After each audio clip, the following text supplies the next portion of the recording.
And so that was the time I killed the next player in Adventures League. The next player I killed in Adventures League was actually the same person, but Oh a my different god. What? Shut up. You said recount all the players that I've killed. I'm only like 2% through the list. I'm only 100 entries in. You've already talked about 32 of them. And let's be clear. Player characters you've killed, not players. He didn't stutter. I didn't stutter. I fell Way asleep to go. somewhere in between 17 and I think we were at 20. 30, 38, or 52 or somewhere in there. I don't know. Anyway, we're the Grumpy Dungeon Masters. We can't do math. I'm the host, Jay, joined with my co-host, Christopher, Christian, and Dan. Say hi, guys. Hi, guys. Hello there. Fucker. Yep. We're not joined by the owner of the podcast, Shelley, this week. But that's okay. I do have a message from her, though. Oh, no. okay. You spelled her name wrong. I am not even surprised. My bad. You blew it. You blew it. You blew it. Is it Yeah. I? Never made Is it IE or with a Y? You spelled it Shelley as Shelley. Well, I even went back and looked. I was like, yeah, I think that's right. And I'm surprised I missed the E because I don't usually miss an E. Well, Anyway. it's unusual. But, So Christian, where can we be found at on social medias and stuff? Well, you can find our podcast on Apple Podcasts, Spotify, or wherever else you get your podcasts. You can also listen to the podcast on YouTube. And you can find us streaming on Tuesdays and Thursdays and some Saturdays on Twitch TV, Grumpy Dungeon Masters. Tuesdays and Thursdays, we're playing video games of various sorts with various members of us. And on Saturday, you will find Grumpy Dungeon Master Christopher running his D&D 5e Waterdeep game, World-Born Dead. yeah. Couldn't run it this weekend, unfortunately. Had a player that had to leave town, and then I had another player that was feeling under the weather. Wait a minute. When you say they had to leave town, that sounds like they're like fleeing the law. Like, yeah, man, they robbed the bank and they had to leave town. I mean, I didn't ask them for specifics, but The buzz was all that's- over them. Yeah. They had to get their bug out bag and make it out of there. I mean, it happens sometimes. Yep. All right, Chris. So you wanted to talk about your thing first before we talk about the other things. Yeah. So I've been running that D&D starter set at Adventures League on Wednesday. And I'm out of content already with it, and I'm kind of disappointed. So I guess Christian, you were the one that kept bringing up like this was like the big one that got you into playing D&D or something along those lines, right? Well, Keep on the Borderlands was not the first thing I played, but it was my first hex crawl, the original one. So I haven't looked at this one, so I can't speak to this one specifically. But what do you mean when you say you ran out of content? Like they did everything that existed in the adventure? So when it comes to the starter set, and again, this is a starter set, so I didn't expect to have everything the original source material had. All right, but there's only the way it kind of breaks down. There's the Caves of Chaos, which is kind of like its own separate thing. All right. Mm-hmm. I don't know if all the caves are in there, but I think there was about 10 caves, maybe a little bit more. Maybe I could look it up online and find the specifics. But anyways, and along the path, they have the woods, and they have the swamp, and they have the trail. Okay. At no time do the players really have any justification to leave the trail. Okay. But I've kind of basically pushed them off the road here and there. They've done some exploring, and I've kind of moved on and off the trail and done all the trail encounters. So essentially, there's about 4 kind of like set encounters per zone, and then there's 8 random encounters per zone. Okay. And not all of them are combat. About half, it's about half of them are combat. And about half of them are like, oh, you met this townsperson out here, or here's a social encounter with somebody else. And I'm playing with about 9 to 12 players again. So yeah, I've been scaling up the encounters and kind of doing everything, and it hasn't been difficult running the game, but I've kind of reached a point where it's like, man, they've done all the random encounters. They've done all the preset encounters. There's only a couple things left in the city that they haven't touched. Okay. And they just got to the caves this past week. And I've only been running it for 3 weeks. So we do have all the caves to go through. 2, 3, 4, 5, 6, 7, 8, 9, 10. There's 11 parts in the Caves of Chaos. So once we go through all the Caves of Chaos, I'm kind of done.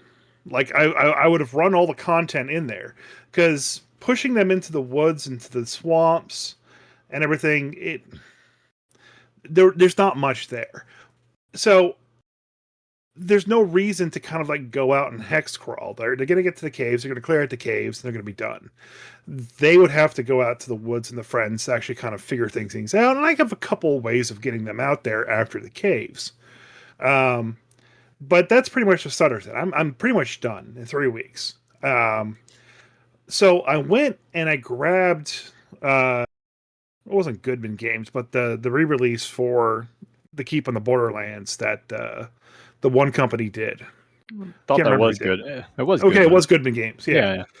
And I started looking through that to see exactly like if there's other stuff that the starter set didn't include. Holy shit, is there a bunch of shit in there that the starter set did not include. Like their random encounters are like 20 different things per zone and like a shit ton more content. The keep's relatively the same from what I noticed. And the caves are much different encounters, but they're a little bit more difficult, but not crazy. Like the Kobold layer, instead of having a copper dragon at the end like this one does, it's like 47 kobolds. So there's definitely some stuff, but there's a lot more random encounter hex crawling stuff in that remake than there is in the starter set. For better or for worse, I'm not really sure, but that's a big thing that I noticed. I mean, I would just run that. That's what I think I'm going to have to do. Is So, start going through the old book and find some stuff and start running that way. Yeah, if I remember correctly, and this has been a long time, so I could be wrong here, but if I remember, it was like when you start at the keep in the original one, you know that there are some caves out there, but you don't know exactly where they are, so you have to hex crawl in order to go and find the location. So part of the whole thing of this being a hex crawl is you are actually trying to discover where these caves of chaos are. And the only way to do that is to wander about the world and try to find them. And there's things that can, I think, lead you towards them and clues that can give you the right way. And then even once you do, there's some incentive to kind of what they would consider to be like clear a hex, which is go into the hexes in the path and do all the things that are to do in that hex, whether that's resolve random encounters, deal with any monsters or anything in the area, so that you could more easily, safely travel between, the keep and the caves. And even then, with that, all that said, even the keep on the Borderlands is kind of a starter adventure. It's for levels 1 to 3, so you're not supposed to do this as like your entire campaign. It is where you start out, and then you go from here to go do other things as part of the campaign. So once you But I think that's why your incentive is to hex crawl, is you know that there are these source of these monsters out there, and you have to go discover them. So once you clear about 3 to 4 things inside the keep, and then once you complete the keep, they tell you the vague location of the Caves of Chaos. And along the path, there's actually a random encounter that you can get. I don't know if it's in the original book or not, but there's a random encounter you can have with a cultist. And that cultist will tell you exactly where the caves are. And they ran across that almost immediately. So Randomly. in the original one, I know there's definitely not like a road or trail that goes directly from the keep to the caves. It is wilderness. There is in this one. I mean, Okay. even the old map, the trail and where the caves of chaos are relatively close together. You know, We're about to end up back at the conversation we've had the last 2 weeks about teaching them to find their own adventure rather than hand holding them and giving them the road and the NPC who says, "Oh, Well, let me see it your actually map. Here it is." well, it actually sounds like that's not what Chris did. It sounds like he's just No. following Oh no, yeah, yeah, what's yeah, there in the book. yeah. Not Yeah, what he's doing. Just what this is how it's written. Here you go. There's some hand holding. Mm-hmm. So they came across a random cultist. He basically said, "Hey, I mean, you gotta like kind of agree to join them, but with 12 players, some of them definitely are, and some of them definitely aren't." And that's what happened. And he said, "Yeah, if you want to hang out with me and join the rest of us guys hanging out and doing stuff," and they're like, "Okay, well, we definitely want to go to the caves. We definitely want to kill this guy. So let's join up with him." And that's what they did. Um, so I don't know. I kind of feel like I wish I would have read through the original more to see if there Yeah, was I actually also more to go on. But like I said, there's so many more random encounters and hex crawling stuff. There is not enough content in this starter set to hex crawl more than 2 or 3 hexes in either direction. The road to get to the Caves of Chaos is like 7, 8 hexes long, and there's a total like 6 different encounters you can have along the way. I mean, it's a So starter. It's a starter set. yeah, yeah, I do also recall that there was something in the original module where like even at the start, like you're kind of assumed to be starting out like you're just arriving at this keep on the Borderlands, but when you arrive, it's a classic fortress, which it's got an inner bailey and an outer bailey. You're only allowed in the outer space, and you have to prove yourself as a kind of a defender of the keep or somebody that is actually useful to the people of the keep before they'll let you into the inner courtyard where the important people and better stuff is. once you complete the quest for everybody that's in the keep, you get an invitation to go join the head noble for a party, and that's it. Okay, You're done. so that's similar.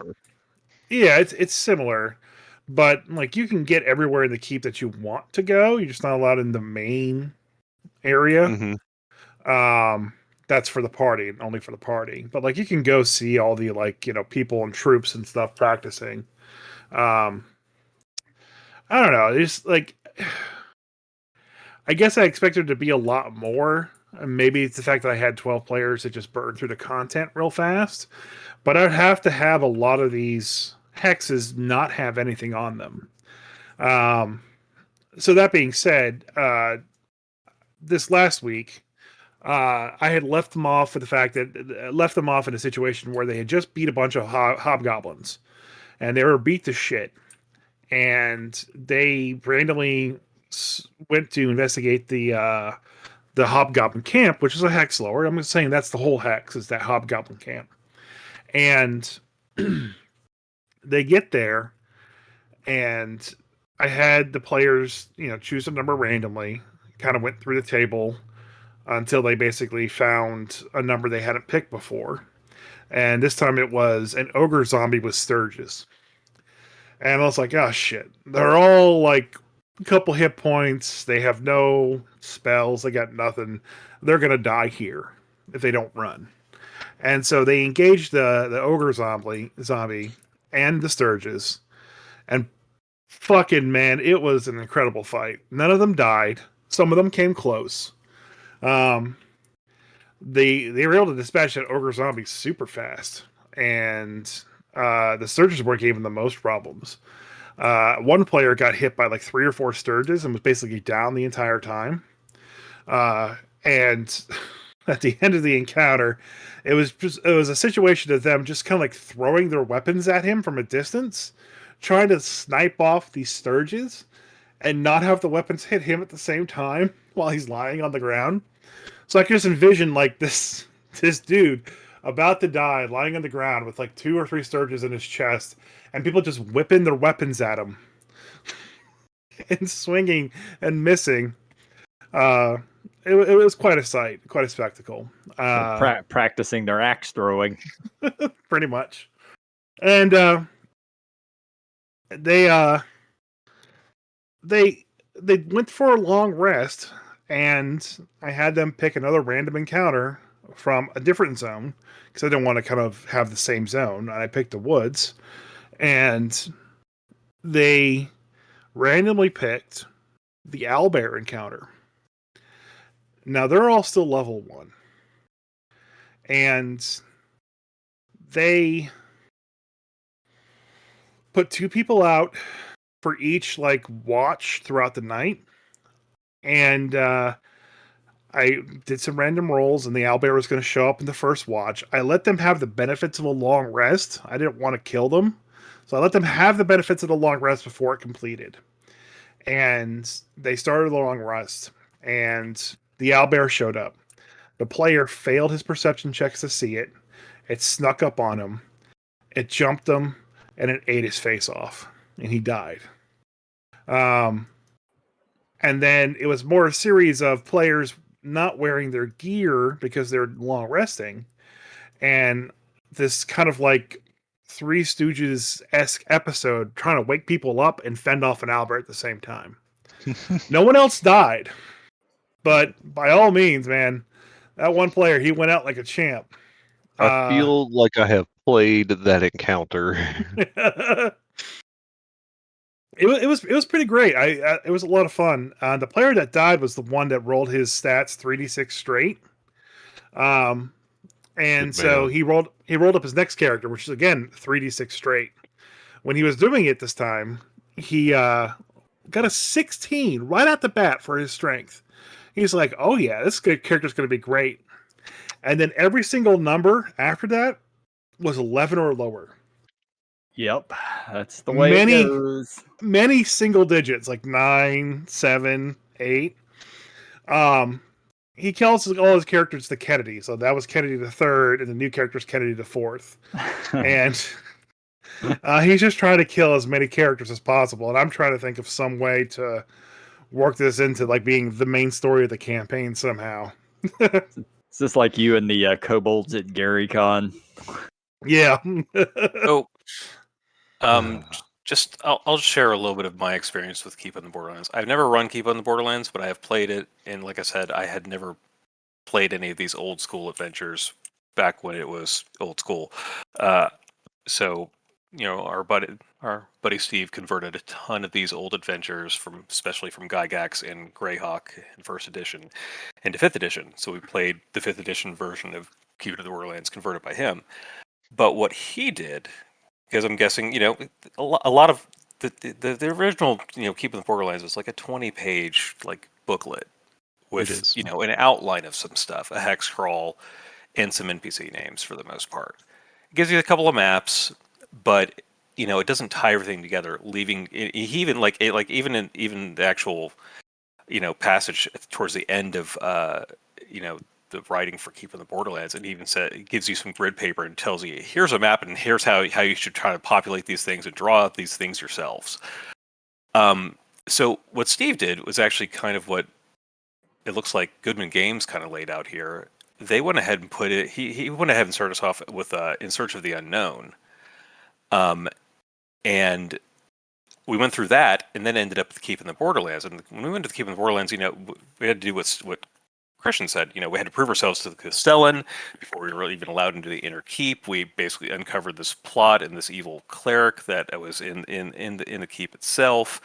And then we figured out where the Caves of Chaos were. We started investigating all of that. And then what was different from just the regular old just module is that in the Caves of Chaos, when you came across like the orcs, we find out that this is just like some of the orcs, and that they're planning a massive attack on the keep. So we like rush back to the keep to try to warn the Castellan, warn all the people there. We have that, Army of Darkness moment where we're trying to train up all the people who can even hold a weapon to try to help us fight these orcs that are supposedly coming.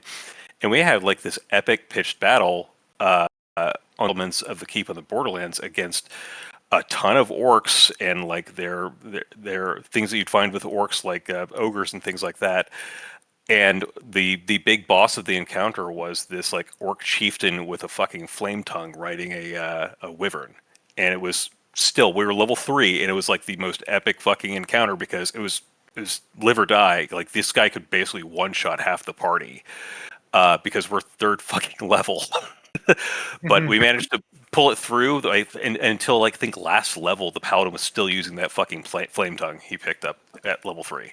I mean, but that was basically the end of it. This is the way that Steve kind of tied it all together. Is like, yeah, there's all these other cool little things in the Caves of Chaos, and they're all really interesting and could lead to other adventures. There's a lot of really, like, why the fuck are all these creatures here? Why are they all living so close to each other? Why is there this weird ass temple down here? Why are orcs right across the hall from fucking gnolls? Why are kobolds over here? But they're not really hanging out with each other. And, either you come up with your own reasoning as to why they are, or just fucking exterminate them and don't worry about it and move on. But, like, the reasoning for us to stick around and actually stay there and defend it was, the whole reason for the starter module in the first place. The Castellan was calling for adventurers to come help defend the keep on the Borderlands from incurring attacks at the edge of the kingdom. And that's what we ended up doing, and, rode away as heroes with a bag full of gold pieces and went on to our next adventure. So, yeah. I mean, there's a way to really, cleanly wrap it up. It just takes a little bit of work on the DM's part. If you're looking just to, again, just try to run a adventure front to back and then call it a day and then move on to your next adventure, I don't think that's what Keeping the Borderlands is. It never has been. I agree with you, and I think the issue is that a lot of the stuff that you remembered, the stuff that you talked about, that was in the original booklet, like the corrupt priest, for example, that's not in the starter set. Okay, but Chris, you bought the Return to the Return to the Borderlands module 9 months ago, man. You have the original.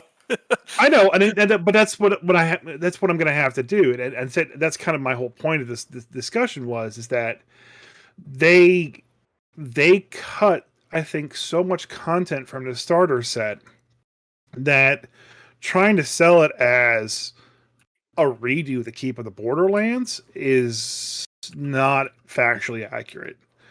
I think they did the original adventure a disservice. Like, I actually don't think so, because if you look at the original adventure, it is not Gygax's best work. It is well remembered because 725,000 people ended up buying a starter set that fucking had it in it. It is not great, but it is definitely gets your feet wet in D&D. It leaves a whole lot of hooks out there with nothing to explain where they go to, but you could easily grab any number of different adventures that came after this and then fill in that hook and tie it in. Because I am thinking of an idea of what to do once they clear the caves out separately, and somehow tie this into all the Kennedys. I agree. What Dan's saying here is the thing. I have fond memories of playing this, but it is definitely not my favorite of the old ones. It's some firsts, like a first hex crawl I did, or square crawl, whatever the heck it was in that, which was interesting for me, but it's not the best one I've done. It was just my first experience with it. And I think a lot of it is kind of meant to be almost as much a teaching tool for the DM as the players. Like, this is how you populate hexes or, things, wilderness encounters. This is how you build your own factions. And so it's kind of meant to be some work for both players and DMs, and it's not it's kind of what you make of it. At no point in this adventure does it kind of say like, hey, think is something you want to put in this case. It doesn't Yeah, provide well, the DM that opportunity. okay. Like that stuff doesn't exist. Like That I is definitely remember, stuff that is in the original, is where it does say, hey, you should put in, you should pepper this with some of your own things. Here's some ideas, but here's some things that you should do as a DM to make this. yeah, that none of that is in this in the starter set. Like Okay. I said, by itself with the small small group, I think there's plenty of content. But I said I've reached the end of it, and there's no instruction, no nothing. You're just supposed to clear the stuff out, have the party with the Castellan or whatever the hell his name is, and you're done. Ta-da! Fanfare. There's nothing about continuing adventure. I mean, they put the same thing as like, oh, you can make up your own adventure now, or go play one of the Strander modules. Blah blah blah. I feel left out, uh, like a ship without a sail. A lot of times with this, I felt like I had more opportunity to grow an area playing Dragon Heist than I did with this one. At least with Dragon Heist, there is plenty of time, plenty of downtime where like you can put in Dude, your own Dragon random Heist is like encounter. a 300-page book, though. It's not just a couple of Yeah, booklets. And it's it takes place in the largest and most described city in all of Forgotten Realms. yes, but there's points in the adventure where it says, "Hey, your party's going to have before the next part of the adventure kicks off. Your party's going to have X amount of time. Fill it, you know." And it gives you some random quest ideas. It gives you some of these random things to work from. And half the book is like, the history of Waterdeep and the holidays. So you can work things in that way.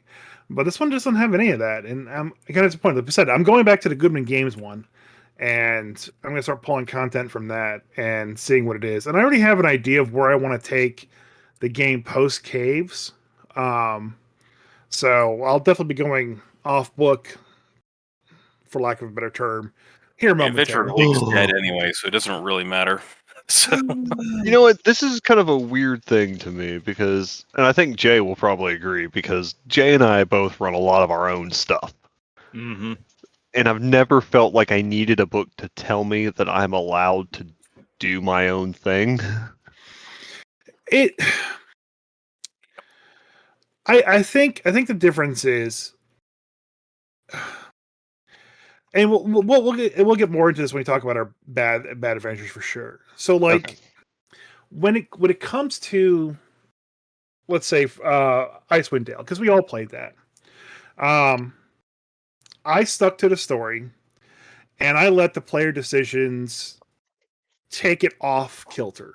Okay, I still played through the book, but I played through the book with a party that was evil and joining the Frostmaiden, and a secret squirrel evil villain that was in league with um, the shit. I can't remember his name now. The one of the devils of the Nine Hells that was stuck in an iceberg. Um, and I Levistus. changed, yeah, and I changed a lot of the things that were going on with Asmodeus, not Asmodeus, but Asmodeus, into Levistus instead. So I modified things as I saw fit so my story could work. But I still played through the book. And I threw in random encounters of my own. I threw in stuff that made sense for the story where I deemed it appropriate. I don't have an issue with doing that. It's never a problem. But when I run a campaign book, I want that story to be me not having to put in a lot of work. I want to run the story as it was presented to me without throwing in leagues and leagues and leagues of my time. I'm paying you to let me run the campaign that you're trying to sell me. I don't want to have to put 70 hours of time into doing this. If I'm going to do that, I'm going to do what Jay does and say, I'm just going to run my own shit. I'm not going to pay you and then spend 40 hours writing my own campaign. If I You know what? do, I'm going to go That from there. that is a point I completely agree with. I think a lot of adventures don't do a great job of providing the DM with an easy, this is how you run this. This is set up to make it easy to run for you. You know, that seems like a great segue to our next topic. It does. Because As long as at the end you give me time to talk about the magnificent thing that I did, I'm So- happy. We'll so- take it so- under consideration. Okay, so Dan, since we're jumping topics, let me be the one to start this off. let's announce the topic before we start it off, though. Yeah, that's fine. Okay, so the topic in the question that I posed to the other grumpy DMs a couple weeks ago, kind of piggybacking on Christian's what's your favorite mega dungeon, is instead actually what is the worst official module that you've ever played and or run and or even read. It can be TSR, can be WotC, can be any number of different things. It could be Rollmaster or Riffs or Shadowrun. But mine in particular is TSR. But I'm going to go and let Jay take over here because apparently he's got one he's really excited to talk about. I would not say I'm excited by any means to fucking talk about it. But since we're literally already talking about that module, yeah. So I, unlike Dan and Christian and Chris, I've run very, very few modules. I could probably count on. Well, okay, I have some level 0 DCC ones I've run, and I've run one D&D module ever, and that's it. So I don't have a lot of fucking experience running modules. I don't even own that many of them, maybe 30 or 40 in total, of which I haven't read half of them. So I'm going to talk about the one that I did run from Wizards of the Coast 5th edition D&D, and that is Icewind Dale Rime of the Frost Maiden. And very, very specifically, I'm going to talk about one point in this that I hated so much when I read it, I ended up not running that part. Now I've talked to Chris about this before. When I ran Icewind Dale, Rime of the Frost Maiden, I ran it by the book. Whatever the fucking stats were, whatever the monsters were, whatever the encounters were. And by the end of it, my players sort of steamrolled through things because it needs to be tweaked and adjusted. But I wanted to run it exactly how it was. And there's one section in Grimskull, which is a frost giant fortress. It was built by frost giants. There's one frost giant in the whole damn place. Because I think you're like 4th or 5th level when you get there. You're not very high. Send some. Hey, you do it, yeah. Yeah, if you follow the module, you're not particularly high level, not high enough level to fight frost giants. The one frost giant that's in there is ancient and deaf and can't see more than 20 feet, so you can kind of avoid him. And there's some mephits in there and a piercer and some other stuff. But overall, it's still a pretty decently made dungeon or module, because basically that's what it is. It's an adventure inside of a bigger adventure. And then you're just going through there and you get down to a point where you have to do 4 different tests. And Dan, you may remember this because I think you hated this part too and changed it up. I definitely did not do that either. Yeah, I actually showed it as an option, and my group of PCs, who were definitely all good guys, said, fuck no, and they disintegrated the wall and went around. Yeah, well, by the rules, if you follow the rules of the adventure, you can't disintegrate the wall, you can't get to the treasure, you can't do that if you don't do these fucking tests, which is a big sort of faux pas. Like, you have to have workarounds. If you the only time that's ever acceptable is when the PCs know going into it. Like if you go into Undermount, you can alter it because Hallister will not let you. That's it. But it's different. The test in Icewind Dale is basically a puzzle, but it only has one solution. You have to get a thing, and there's only one solution, and that is a a red flag on a module of this is poorly designed because we have hammered in that you must do the thing, you must follow these rails. There's only one acceptable solution. No creativity on the players allowed, and I hate that. There are so many problems with these tests that were in here. So the first one was the test of cruelty, the second the test of endurance, the third one the test of isolation, the fourth one the test of preservation. So you have to succeed in all four of these tests. At least one party member has to succeed in all of them for you to be able to go through and get the treasure in Grimskull. And these tests some of them are very moral based, and one of them is you have to be the good guy, the other one is you have to be the bad guy. So the test of cruelty, there is no good guy solution to it. You have to be the bad guy. You have to make the shitty choice.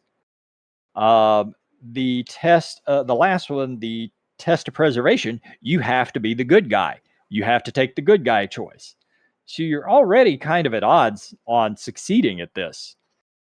Then there is the test of endurance, which is just sort of an arbitrary, hey, let's see how many successful endurance checks you can make over 8 hours. It's just a bunch of fucking rolling dice, not in a good way. No. Exciting.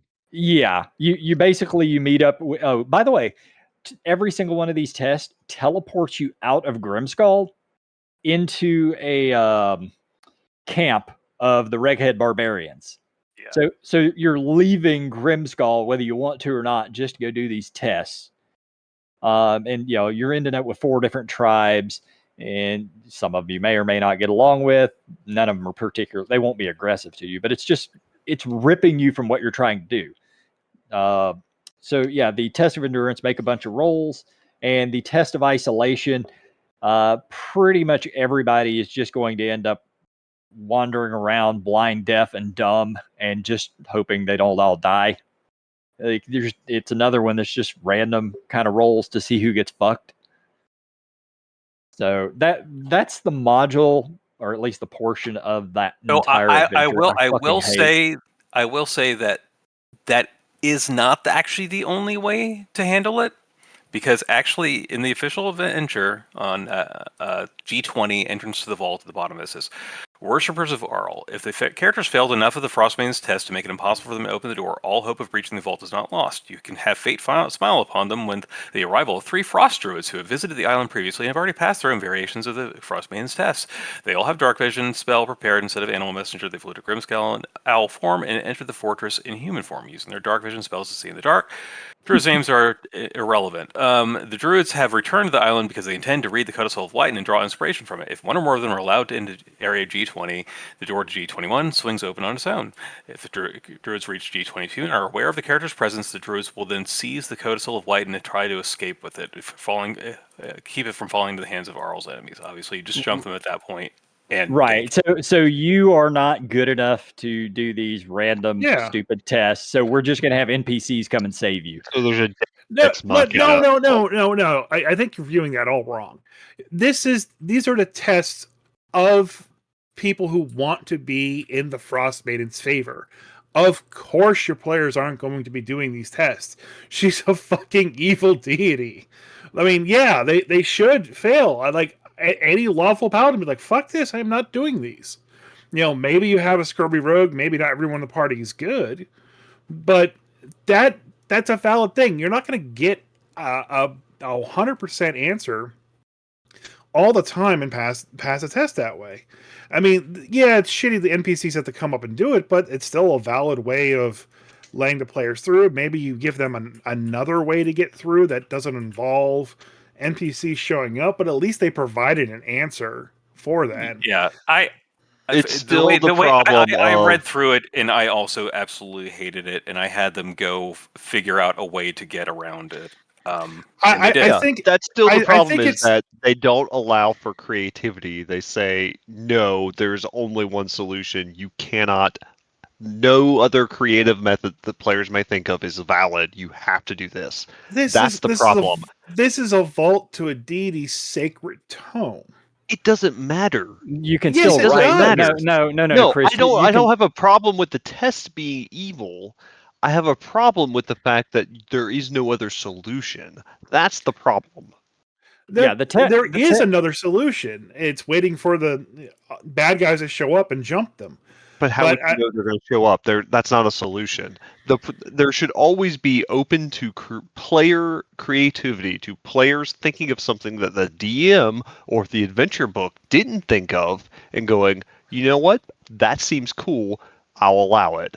Not just going, nope, nothing works except this method that's written here in the book. That is bad. That is bad adventure yes, design. that is bad adventure design. But what I'm saying is they did bring in they the key to get in, and they show up almost immediately if you fail all the tests. they give you the means to get in, sure, Right. but it's very bad design. That's still bad adventure design, because then it makes the test pointless. You don't even have you go through them, you say no, you fail, and then somebody shows up to opens the doors for you anyways, and you're just like the whole that makes the whole thing pointless. If you're going to design, I don't mind a fiendishly complex puzzle or something that's clearly, I get that the test is for an evil deity. It should be evil. That seems fine. But players should have plenty of room to come up with their own creative solutions to get around that. That is the whole thing of D&D, is figuring out ways to break the system in the way of, oh, okay, well, maybe I can outsmart this. That's the whole thing of that. The archetype of the rogue is supposed to be, I cheat the system, I outsmart the thing, I play dice with the devil and win. And that's kind of what the adventuring is about, is you should have the opportunity to say, I think of this, let's try this. And there's no notes about in the book, but the GM looks at it and goes, you know what, that's a cool idea. I'll go for it. Instead of a line that says you can't do anything other than this. No, I agree, but this is, and I'm not trying to be like the devil's advocate here. The idea that a deity would have an unprotected tome, we're already past that, Chris. We know. Like, we don't disagree. We don't disagree. Here's the thing, though. I mean, if you look at it, if just to delve into that, if you look into like the actual tome, it's not something that she wrote. These are incantations from her clergy. Her clergy locked this up here. This isn't normally where she fucking stays. This isn't her fucking normal domain. This is just where she happens to be now that she's not where she was. And it's one of those things where she just kind of fucking hangs out there and goes back there to rest every night after she casts her spell. It's still a bad adventure design. It really is. It really is. Adventure I chose to ignore that. Think about what adventuring is inspired by. Think about Odysseus and other heroes. All the heroes that outsmart the gods by doing clever things that they didn't think of. That's a whole archetype. That's a whole part of mythology, and denying the players the ability to do that, just saying, oh, it's a god, you can't win, is bad design. I'm not saying that. What I'm saying is that I think the issue here, the bad design here, it's not that there is an impassable wall that you can't get by tests. It's the fact that they put the MacGuffin behind it. Yeah. Anyway, we spent way too much time on this one, so we don't want to brought it up, motherfucker. I know, we got 3 more to cover. Who's next? I'll go next, since mine's still related to Frost Maiden. No, you've talked like a million years at this point. Come on, mine is super quick. It's not sure. I've heard that before. 5 minutes. It's not Rime of the Frost Maiden in particular. It's the Adventure League adventure that they wrote in conjunction with the Rime of the Frost Maiden. In the very first module of this huge series, they hit you with a landslide, make you find some other Netherese temple, work your way through a bunch of puzzles to get into it, the only way out, by the way, and then the final boss encounter as level 1s, after all this shit, is an owlbear with super special claws and high intelligence, and she pushes you into a pit full of 1,000 crawling claws. Yep. Seems fine to me. I've TPK'd so many people to that encounter as written. I don't know why they ever published that. I don't know who approved it. I don't know who thought, yeah, 1,000 crawling Is this crawls in just to principle or get some any bullshit player. published on fucking DM Guild? This is the official Avengers League while they still had the writing crew and everything. Okay, I mean, sure. I guess it's about the equivalent of RPGA or some shit. But yeah, that's. But I will say I have read through a lot of the quote unquote official Adventurers Leagues. Man, they got their B and fucking C team writing that shit. Yeah. I'm sorry. That these are not this is not like, the Gygaxes and Perkins of the world writing this stuff. This is bad for the most part. Yeah. And considering the number of your body count for your Adventurers League, that doesn't surprise me that it was written like that. I was just like, I don't know how you guys live. Good luck. Yeah. She's got a strength of 22, so Oh my God. you're in the pit. 1,000 ready attacks happen. Let's see if you survive. Oh, you didn't. All right. Is that it, Chris? Yeah, that was it, because that was the only one I could All right. fucking think of. Because I mean, that sounds terrible. It sounds terrible. All right. I'm gonna share 1.5 things. You guys have heard me bitch about this before, but have I? at the end of Candlekeep Mysteries was pretty decent. There's a lot of decent modules within Candlekeep Mysteries. I wanted to make Orcus the big bad guy and kind of just end the thing tied all together in a nice big ribbon. And I wanted to find an old module where you end up going and fight Orcus. And the only thing I could find was an official module I had never fucking heard of or never read before. Bought a copy on eBay, downloaded it on DriveThruRPG, and started reading through it. I'm like, this is not great. And then I got to the part of this module, and those who've listened to the podcast before will remember this. This is the Throne of Bloodstone. We had so much fun talking about this module. By the way. This is a module that was on the cusp of AD&D Second Edition, but it was on the cover of it. This is also tied into the H1 through H3 modules, which were TSR's attempt after Gygax left to make a miniatures game. It was their battle system thing where basically you end up controlling armies and crap like that.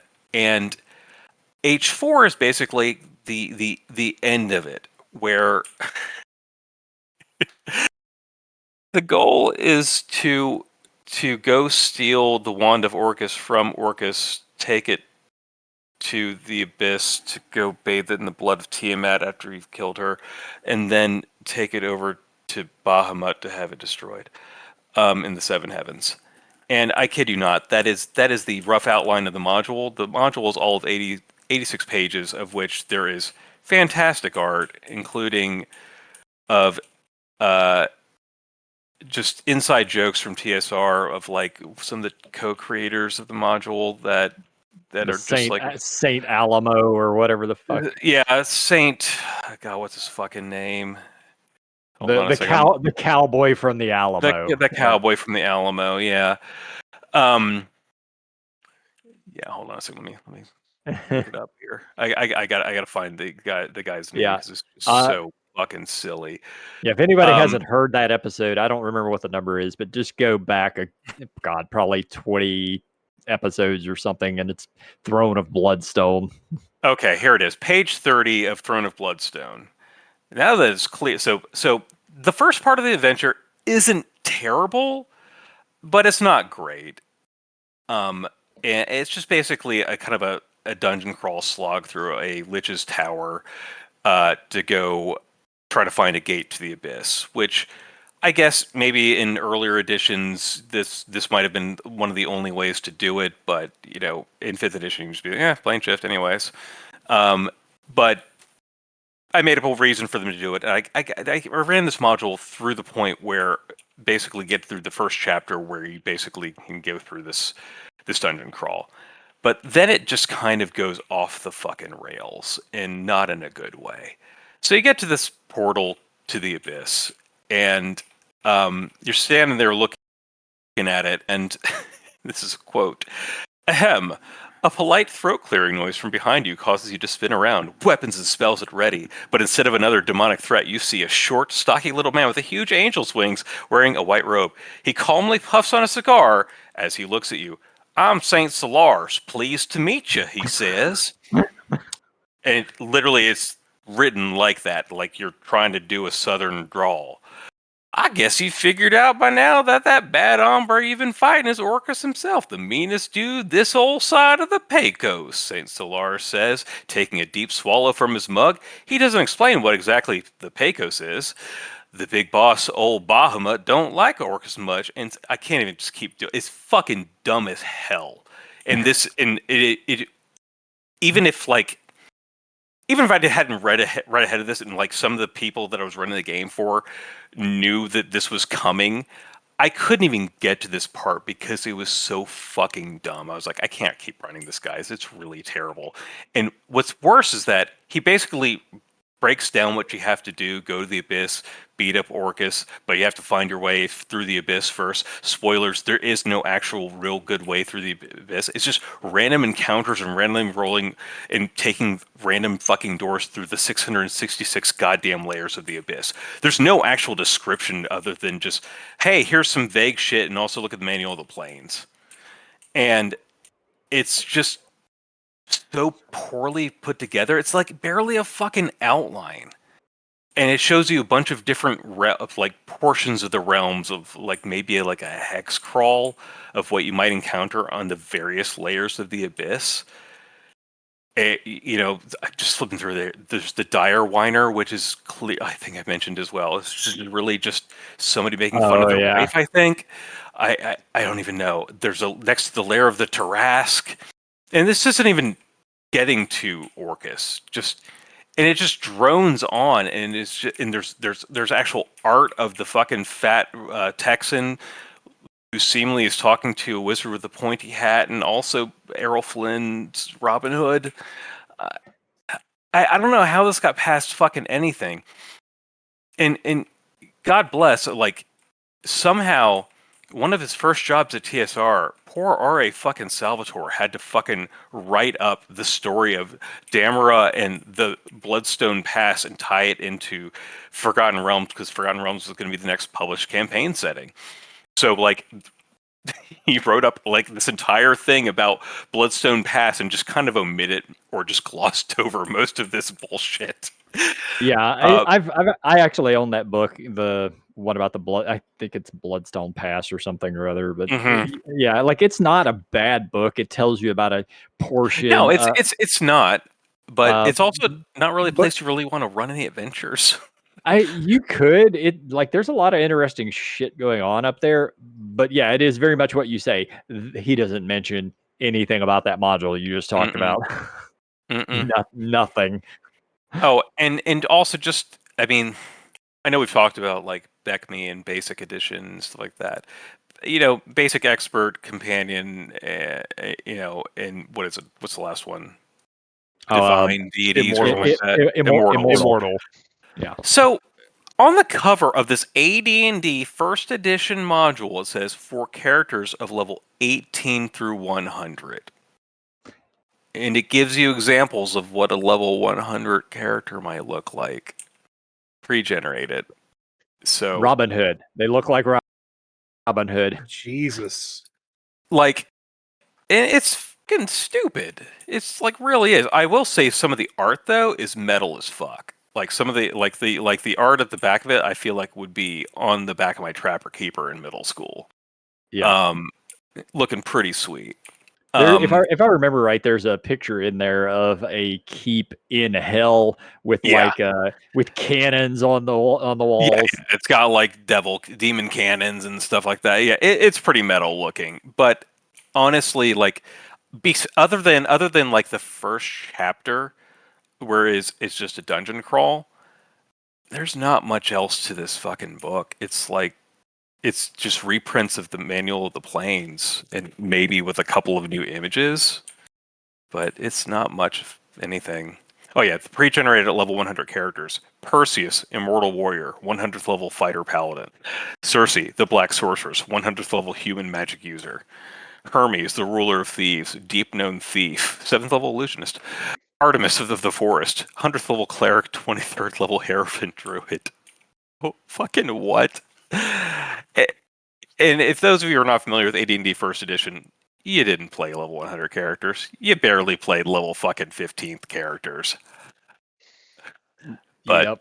anyway, that is my worst module that I've ever run. As a bonus though, I will reveal to you the worst module that the internet would say has ever been released by TSR, and that is N2 the Forest Oracle. Have any of you guys read this or seen this? Yeah, that's No. what I was going to talk about a little bit. So go ahead. I'll let you go into that one then, because I have no experience with it other than what I've read online. And when I discovered that I actually had this module, I don't know idea where I picked it up many years ago, but I've never run it, never read it, until I started reading it, that how it is quote unquote the worst TSR module ever published. Christian, take Did it you away. look through it? I have. It's pretty bad. Yeah, so this was just one I was going to mention. This was my like half of one because yeah, this is one I found, and one of the people I started playing with when I was very young had this, who wouldn't run it for us because he said it was bad, but he did show it off. It includes things like a dryad that gets you to fix a lake that caused that.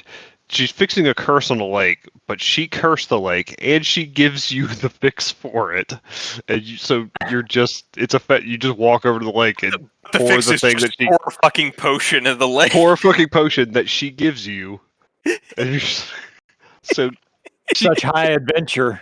high adventure. You pour a potion in a lake that was given to you by the person that caused the problem and gave you the solution all in one.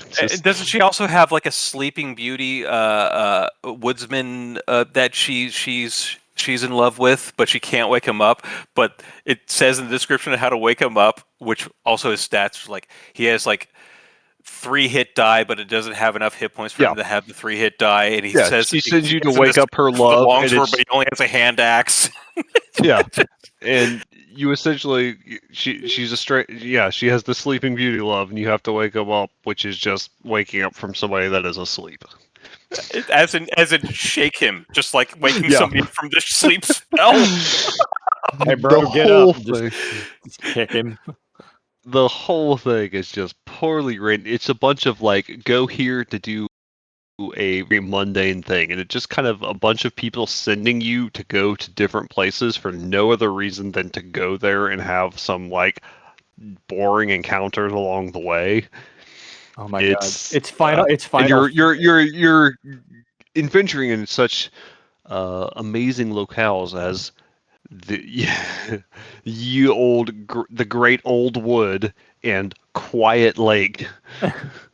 I have to give this quote that they somebody had written up on this article on it. The actual encounters evoke a pastoral feeling in this venture, contrasted with the darker beings of the forest. It's kind of a gentle fantasy setting with the without the harder or horrific touches many of the other adventures of the time had. However, quote, a group of 7 men approaches. They are following the road east and are making good time, neither tearing nor running. Their faces are expressionless. One is dressed as a cleric of some sort, and another is dressed as a traveling drummer. The others could be peasants or serfs, going from one location to another for the harvest season. Each carries some sort of weapon. It is plain that they are not soldiers by their haphazard way of walking. They do not seem to be joking loudly or singing as they advance. Okay. What? Excellent. Are you just telling me these are clearly brigands about to try to fucking jump us? Because that's what I got from that. I just got there's a bunch of dudes on the road. Like, but they're not singing, they're not joking. Yeah. They're not being loud, but they are warmed, but their faces are expressionless. It's like everything is just like everything seems to be completely over-explained, almost as if they were trying to reach a certain word count.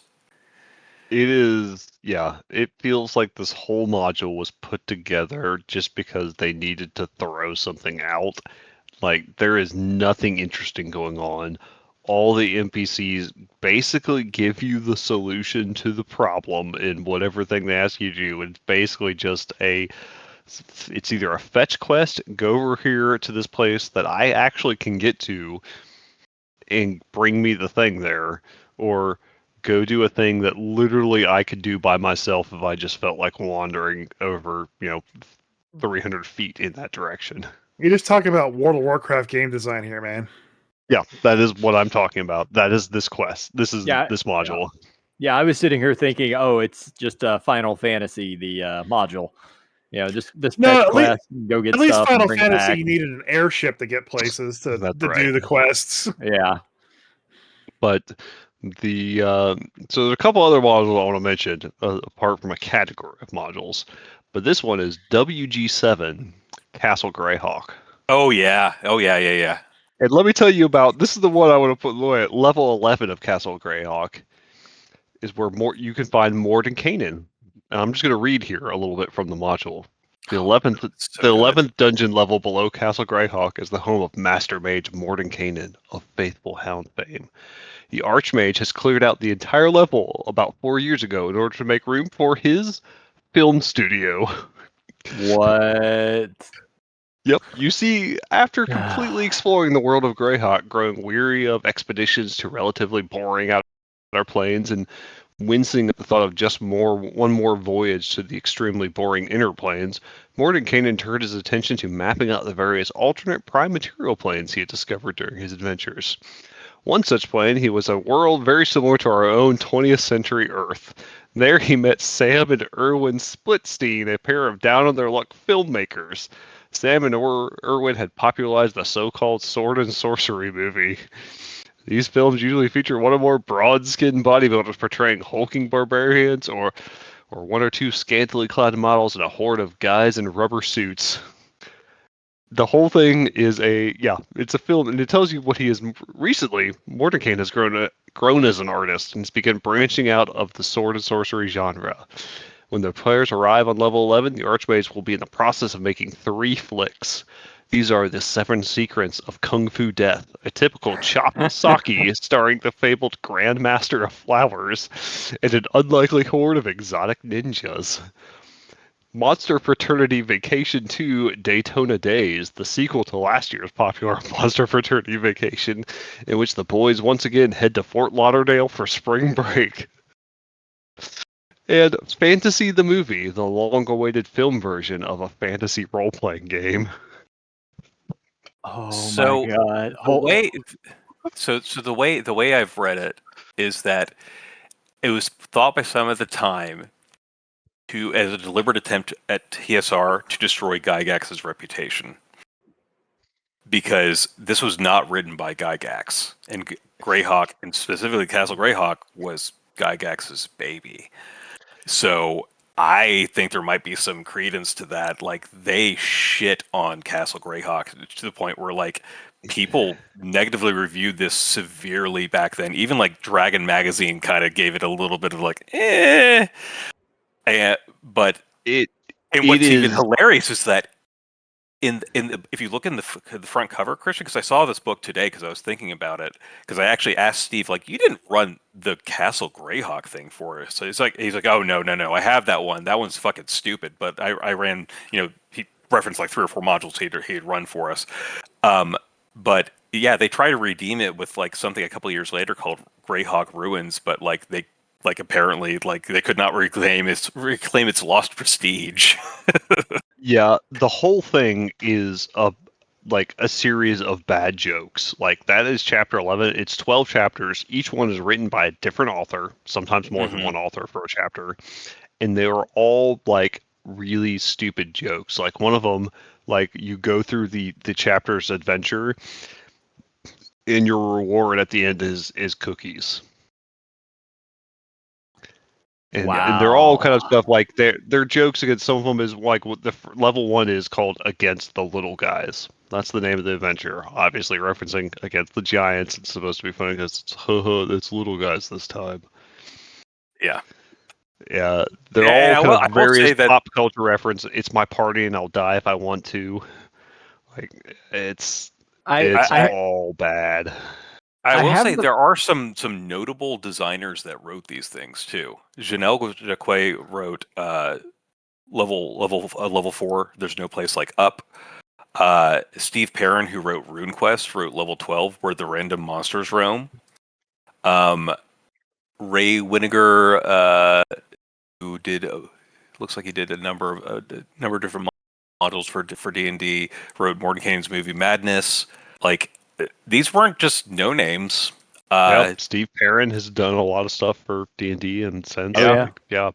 These So- are all like I have two, which is why I kind of think that this is people just shitting on Gygax's legacy. I have two thoughts about this thing. One, this probably would work as a DCC module or an X-crawl type module, but definitely not an old first or second edition TSR module. Like that's just not. This was written for this is a first edition Greyhawk module, or World of Greyhawk. Not but my other thought on this is I need to get a copy of this so that when I get my 5th edition 80s adventures, I have some stuff to steal for it. Yeah, if you are running just a goofy ass thing, that this seems fine. But listen to some of the names of the NPCs that are in this.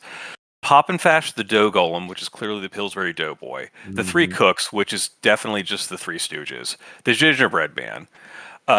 Ye Secret Tom of Inestimable Knowledges. Dinderman, the Incredible Bulk. Da Ting. I'm sorry, Driderman, not Spider-Man. Captain Cork.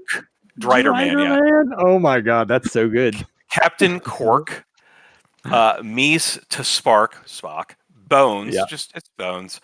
Indiana Gnome, Professor Y, which is Professor Who, Baba Yaga, Elfin John, Hack and Slash, Jesus Christ, Marvin Grape, which is definitely not Marvin Gaye, Aunt B, of course, from Andy Griffith's show, Television, Jesus Christ, Jack Britton, oh my God, tell me that's not Jack Burton. Crystal Light Ooze? Jesus Christ. Did they just look at something on their fucking desk and just say, you know what, I'm going to make that news? And of course, the big name, Mordenkainen. Yeah. There's a really whole... is. There is a whole module that is just it's the quote unquote it's the island of misfit toys, but it's the island of misfit monsters. And it's just like land sharks. It's a instead of a gelatinous cube, it's a gelatinous disc. Which the joke is it can't really do anything because it's just this thin disc. Like this is some shit that you would find in an April Fool's Dragon magazine. Yes.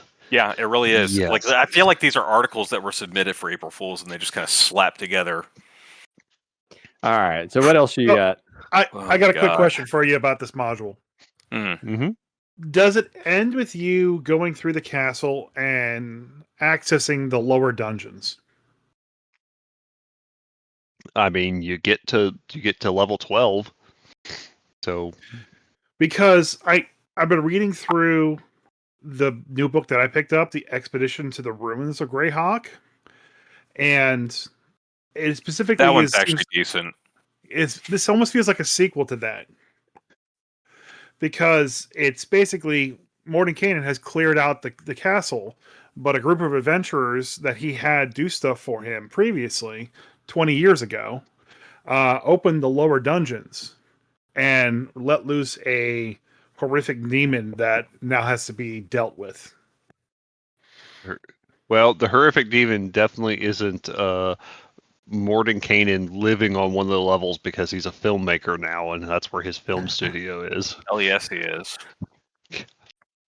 Because much like Elminster from Ed Greenwood, he too has visited Earth. Oh yeah, many times. So that my other honorable mention is WG9. It's just called Gargoyle. And in this module, it's advised that you use the pre-made characters that come with the module, and B, if you do allow the characters to use their regular characters, you take away most of their magic items. No other guidance given other than you should take away most of their magic items. In which case, they are saddled with investigating. A church has had its wings stolen, and by wings they mean the wings of these gargoyles, who, whether you want to or not, accompany you on the adventure. And the DM is told that they have the personality of spoiled children, and to make them annoying to the players. So That this whole sounds time, terrible already. yeah, you have to accompany these NPCs and keep them alive throughout the adventure, and they're designed to all through the adventure, they're designed to go through and set traps off and get you into trouble and just cause problems for you.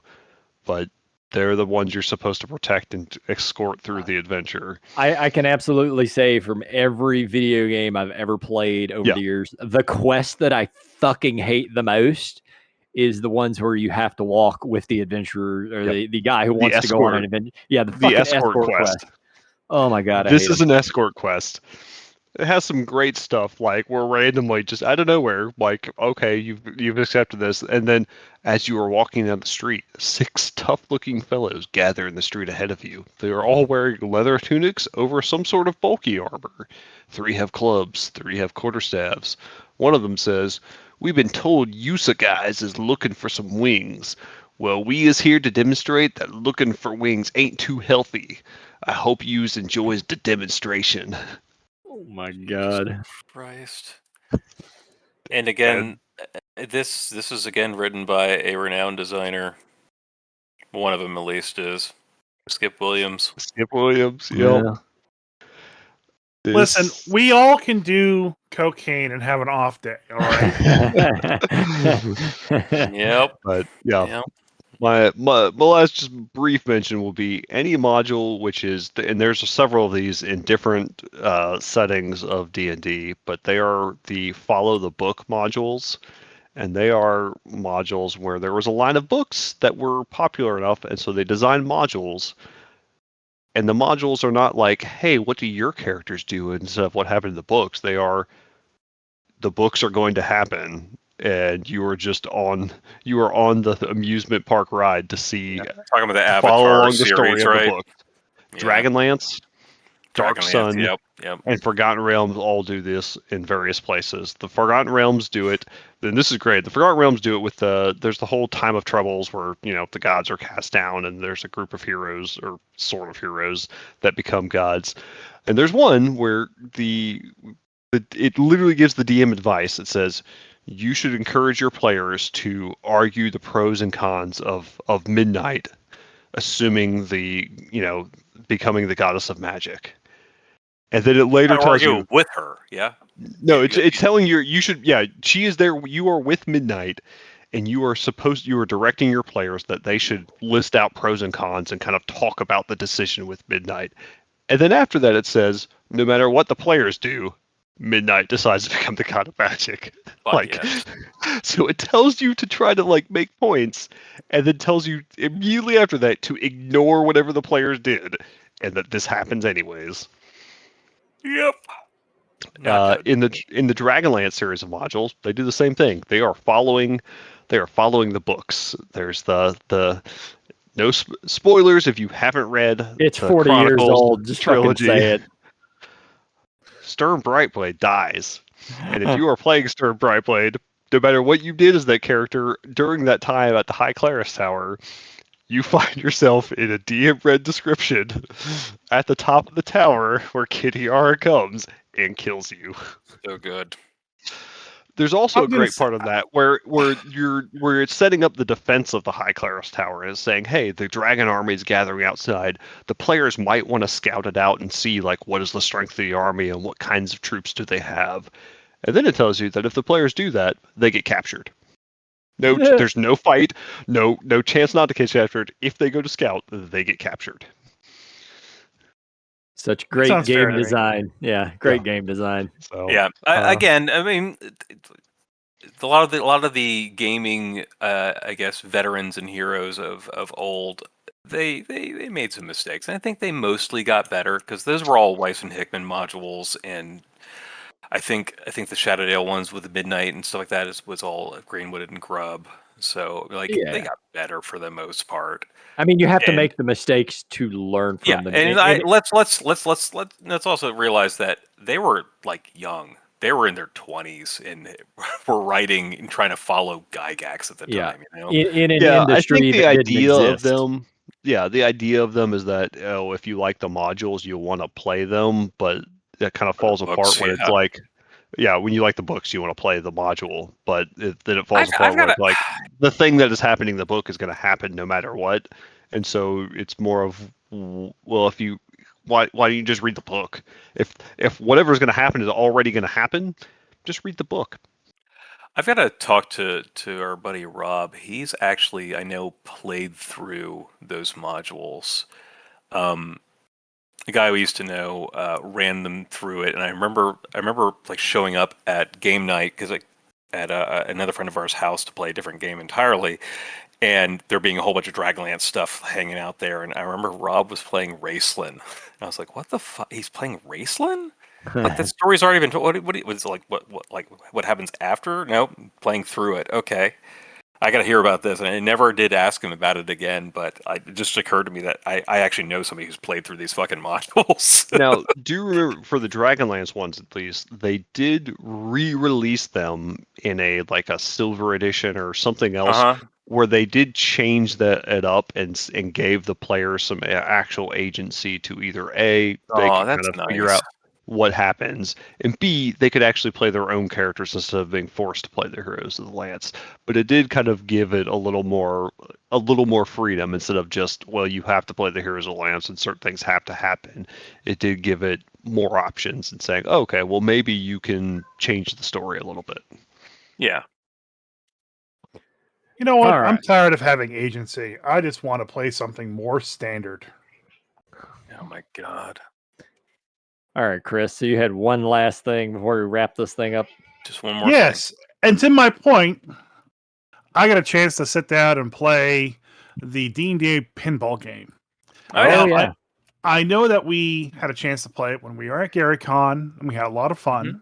Mm-hmm. But I was able to use that account that we had, that I set up there, and actually sat down and played it for a good 2 to 3 hours, just straight. How much fucking money you don't pump into this thing?